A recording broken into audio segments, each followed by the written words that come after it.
বন্ধু তোমার ভালোবাসায় আমায় পাগল করে দিয়েছে।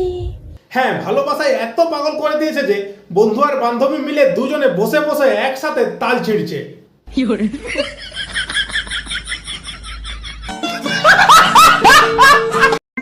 দুটা মশা এসে পায়ে বসেছিল, মারি নাই। হয়তো তারা নতুন বিয়া করেছে, আশীর্বাদ নিতে এসছে। ভাগ্য ভালো মশাগুলোর আশীর্বাদ নেওয়ার পর খিদে পায়নি, নাহলে পা ছেড়ে আবার অন্য জায়গায় বসে যেত। समझ रहे हो समझ रहे हो आप समझ रहे हो ना। এই শোনো, আমি জীবনে কোনোদিন পাহাড়ে উঠি নাই, আমাকে একটু পাহাড়ে উঠাবা? বলছি মামনি, আগে তুমি 3টা ফ্লোর শুধু সিঁড়িতে উঠে দেখাও, তারপর তুমি পাহাড়ে উঠবে। कुछ भी তো বন্ধুগণ, কোন কুকুর যখন পরজন্মে মানুষ রূপে জন্মায় তখন সে কি রকম হারকাত করতে থাকে, চলো সেটাই দেখাচ্ছি। अब नहीं हो रहा दिल पे काबू सनम।